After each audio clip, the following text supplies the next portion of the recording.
ನಮಸ್ಕಾರ. ಸಿನಿಮಾ ಅಂದ್ರೆ ಕೇವಲ ಒಂದು ಎಂಟರ್ಟೈನ್ಮೆಂಟ್ ಅಲ್ಲ, ಅದನ್ನೇ ಸಾವಿರಾರು ಕಥೆಗಳಿರುತ್ತೆ. ಅಂತ ಕಥೆಗಳನ್ನ ನಿಮ್ಮ ಮುಂದೆ ತರುವ ಕನ್ನಡ ಸಿನಿಮಾ ಲೆನ್ಸ್ಗೆ ಸ್ವಾಗತ. Stories behind the screen. ನಮ್ ಜೀವನನ ಚೇಂಜ್ ಮಾಡ್ಬೇಕಂದ್ರೆ ನಮ್ ರಿಲೇಷನ್ಸೇ ಆಗಿರ್ಬೇಕಂತ ಏನಿಲ್ಲ. ಬೈ ಮಿಸ್ ಆಗಿ ರೋಡಲ್ಲಿ ಸಿಗೋ ಯಾವ್ದಾದ್ರು ವ್ಯಕ್ತಿ ಆಗಿರ್ಬೋದು. ಒಂದಿನ ಒಂದು ಆಕ್ಸಿಡೆಂಟ್ ಆಗುತ್ತೆ. ಆ ಆಕ್ಸಿಡೆಂಟ್ ಇಂದ ಅವ್ರಿಬ್ಬರ ಲೈಫ್ ಆ ತರ ಚೇಂಜ್ ಆಗುತ್ತೆ ಅಂತ ಅವರು ಎಕ್ಸ್ಪೆಕ್ಟ್ ಮಾಡಿರಲ್ಲ. ಇದೇ ನಮ್ಮ ಈ ಚಿತ್ರದ ಸ್ಟೋರಿ ಲೈನ್. ಕೇವಲ 2 ಲಕ್ಷ ಬಜೆಟ್ ಇಟ್ಕೊಂಡು 2016ರಲ್ಲಿ ಚಿತ್ರೀಕರಣವಾದ ಈ ನಮ್ಮ cinema New York international film festival ಅಲ್ಲಿ ಸ್ಕ್ರೀನಿಂಗ್ ಆಗುತ್ತೆ. ಆಮೇಲೆ ಬೆಂಗಳೂರು ಇಂಟರ್ನ್ಯಾಷನಲ್ ಫಿಲಂ ಫೆಸ್ಟಿವಲ್ ಅಲ್ಲೂ ಸ್ಕ್ರೀನಿಂಗ್ ಆಗುತ್ತೆ. ಈ ನಮ್ಮ ಚಿತ್ರದ ಹೆಸರೇ ನರ ಎಜುತುಂ ಸುಯಸರಿತಂ ಅಂತ. ಇದನ್ನ ಡೈರೆಕ್ಟ್ ಮಾಡಿದವರು ನಮ್ಮ ಜೈಭೀಮ್ ಖ್ಯಾತಿಯ ಮಣಿಕಂಠನ್ ಅವರು ಫಸ್ಟ್ ಟೈಮ್ ಡೈರೆಕ್ಟ್ ಮಾಡಿರ್ತಾರೆ. ಆದ್ರೆ ನಮ್ ದುರಂತ ಏನು ಅಂದ್ರೆ 2016ರಲ್ಲಿ ಚಿತ್ರೀಕರಣವಾದ ಈ ನಮ್ಮ ಸಿನಿಮಾ ನಾವೆಲ್ಲ ಇದನ್ನ ನೋಡ್ಬೇಕಂದ್ರೆ 7 ವರ್ಷ ಆಗುತ್ತೆ. 2022ರಲ್ಲಿ ಸೋನಿ ಲೈವ್ ಅವರು ಇದನ್ನ ತಗೋತಾರೆ. ಇಷ್ಟು ಒಳ್ಳೆ ಸಿನಿಮಾಗೆ ಆ ಟೈಮಲ್ಲಿ ಯಾಕೆ ಥಿಯೇಟರ್ ಸಿಗ್ಲಿಲ್ಲ, ಯಾಕೆ ಅಲ್ಲಿರೋ ಡಿಸ್ಟ್ರಿಬ್ಯೂಟರ್ಸ್ ಈ ಫಿಲಮ್ ನ ರಿಲೀಸ್ ಮಾಡ್ಲಿಲ್ಲ ಅನ್ನೋದೇ ದುರಂತ. ಈ ಚಿತ್ರದ ಸ್ಟೋರಿ ಲೈನ್ ಬರೋದಾದ್ರೆ ಇದರಲ್ಲಿ ಮುಖ್ಯವಾದ 2 ಕ್ಯಾರೆಕ್ಟರ್, ಒಂದು ವೈದ್ಯನಾಥನ್, ಇನ್ನೊಂದು ಮಣಿ. ವೈದ್ಯನಾಥನ್ ಆಗಿ ನಮ್ಮ ಡೆಲ್ಲಿ ಗಣೇಶ್ ಆಕ್ಟ್ ಮಾಡಿರ್ತಾರೆ. ಮಣಿಯಾಗಿ ನಮ್ಮ ಮಣಿಕಂಠನ್ ಡೈರೆಕ್ಟರ್ ಮತ್ತೆ ಹೀರೋ ಅವರೇ ಆಕ್ಟ್ ಮಾಡಿರ್ತಾರೆ. ಇನ್ನು ನಮ್ಮ ವೈದ್ಯನಾಥನ್ ಯಾವ ತರ ಕ್ಯಾರೆಕ್ಟರ್ ಅಂದ್ರೆ ತುಂಬಾ ಕೋಪ, ತುಂಬಾ ಅಂದ್ರೆ ತುಂಬಾ ಕೋಪ. ಒಂದು ಇಂಪೋರ್ಟ್ ಎಕ್ಸ್ಪೋರ್ಟ್ ಕಂಪ್ನಿಲಿ ಕೆಲಸ ಮಾಡ್ತಾ ಇರ್ತಾರೆ. ಮನೆಯವರಲ್ಲೇ ಅವ್ರನ್ನ ನೋಡಿ ತುಂಬಾ ಭಯ ಪಡ್ತಾ ಇರ್ತಾರೆ. ಸರಿ, ಹೀಗೆ ಕಾಲ ನಡೀತಾ ಇರುತ್ತೆ. ಒಂದಿನ ಏನಾಗುತ್ತೆ ಅಂದ್ರೆ ಕಂಪ್ನಿಲಿ ವರ್ಕ್ ಮಾಡ್ತಾರೋ ಮ್ಯಾನೇಜರ್ ಬಂದು ಹೇಳ್ತಾನೆ, ಸರ್ ನಾನು ನಿಮ್ಮ ಹತ್ರ ಒಂದು ವಿಷಯ ಹೇಳ್ಬೇಕು, ಬೇಜಾರು ಮಾಡ್ಕೊಂಬೇಡಿ. ನಾವು ನಮ್ಮ ಇಡೀ ಆಫೀಸ್ ನ ಕಂಪ್ಯೂಟರೈಸ್ ಆಗಿ ಮಾಡ್ತಾ ಇದೀವಿ. ಎಲ್ಲಾರ್ನು 6 ತಿಂಗಳು ಇದಕ್ಕೆ ಕಳಿಸ್ತಾ ಇದೀವಿ, ಟ್ರೈನಿಂಗ್ ಕಳಿಸ್ತಾ ಇದೀವಿ. 1 ವರ್ಷದ ಕೆಳಗಡೆ ಯಾರ್ಯಾರ್ದು ರಿಟೈರ್ಮೆಂಟ್ ಟೈಮ್ ಇದೆಯೋ ಅವ್ರನ್ನೆಲ್ಲ ಇವಾಗಲೇ ವಾಲಂಟಿಯರ್ ರಿಟೈರ್ ತಗೊಳ್ಳಿ ಅಂತ ಹೆಡ್ ಆಫೀಸ್ ಇಂದ ನ್ಯೂಸ್ ಬಂದಿದೆ. ನಿಮ್ಗೆ ಹಾರ್ಟ್ ಪೇಷಂಟ್ ಆಗಿರೋದ್ರಿಂದ ನಾವು ಇದುವರೆಗೂ ನಿಮ್ಗೆ ಹೇಳಿಲ್ಲ, ದಯವಿಟ್ಟು ಸರ್ ನೀವು ರಿಟೈರ್ಮೆಂಟ್ ತಗೋಬೇಕು, ನಾಳೆನೇ ನಿಮ್ದು ರಿಟೈರ್ಮೆಂಟ್ ಫಂಕ್ಷನ್ ಇರುತ್ತೆ ಅಂತ ಹೇಳ್ತಾರೆ.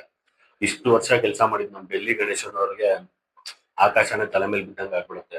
ಇಷ್ಟು ವರ್ಷ ಕೆಲಸ ಮಾಡ್ತಾ ಇದ್ನಲ್ವಾ, ನಾಳೆ ರಿಟೈರ್ಡ್ ಆಗ್ಬೇಕಲ್ವಾ ಅನ್ನೋ ಇದೇ ಬೇಜಾರಲ್ಲಿ ಮನೆಗೆ ಬರ್ತಾರೆ. ಮನೆಯವ್ರ ಹತ್ರ ಹೇಳಿದ್ರೆ ಮನೆಯವ್ರಿಗೆ ಏನು ಬೇಜಾರ ಇರಲ್ಲ.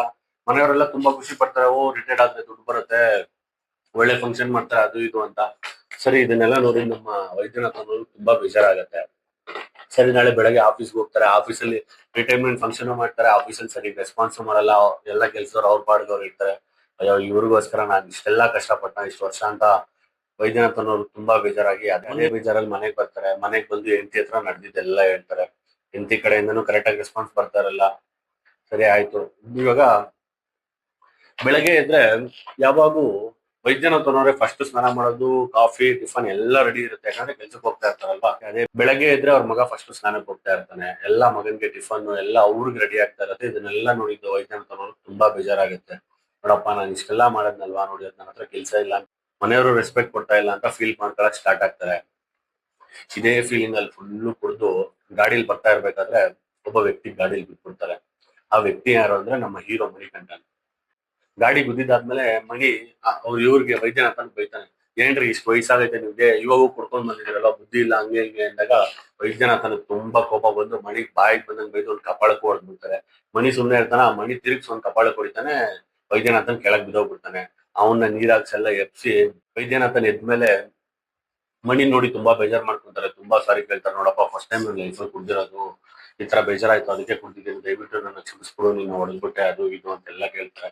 ಮಣಿಕಂಠನು ಸಾರಿ ಕೇಳ್ತಾನೆ, ಇಲ್ಲಪ್ಪ ನಂದೇ ತಪ್ಪಾಯ್ತು, ನಾನು ನಿಮ್ನ ಹೊಡೆದ್ಬಿಟ್ಟೆ, ದಯವಿಟ್ಟು ಕ್ಷಮಿಸಿ ಅಂತ ಕೇಳಿದಾಗ ನೀನ್ ಯಾಕೆ ಇಷ್ಟೊತ್ತಲ್ಲಿ ಇಲ್ಲಿದ್ಯಾ ಅಂತ ವೈದ್ಯನಾಥನ್ ಮಣಿನ ಕೇಳ್ತಾರೆ.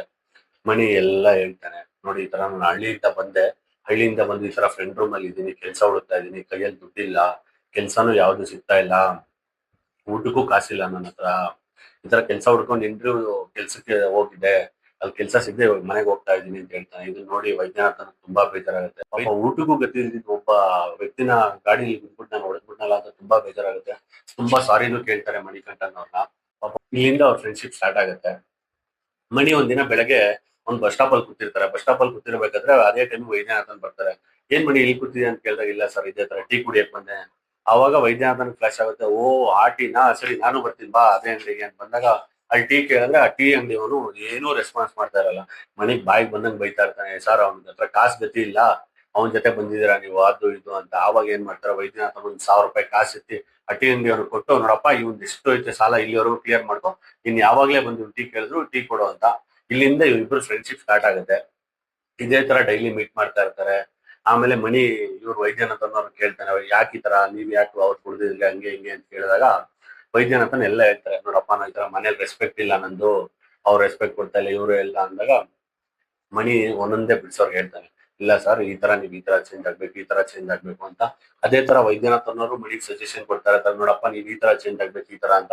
ಇಲ್ಲಿಂದ ಸ್ಟೋರಿ ಏನಾಯ್ತು ಅನ್ನೋದೇ ಈ ಚಿತ್ರದ ಸ್ಟೋರಿ ಲೈನು.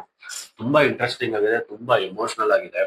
ನಿಮ್ ಮನೇಲಿ ಯಾರಾದ್ರೂ ಎಜುಕೇಶನ್ ಕಂಪ್ಲೀಟ್ ಮಾಡಿ ಕೆಲ್ಸಕ್ಕೆ ಹೋಗ್ತಾ ಇಲ್ಲ ಅನ್ನೋ ಮಗ ಇದ್ರೆ, ಇಲ್ಲಾಂದ್ರೆ ನಿಮ್ಮಪ್ಪ ರಿಟೈರ್ಡ್ ಆಗಿ ಮನೇಲಿ ಇದ್ರೆ, ದಯವಿಟ್ಟು ಈ ಫಿಲಮ್ ಎಲ್ಲರೂ ನೀವು ನೋಡ್ಲೇಬೇಕು.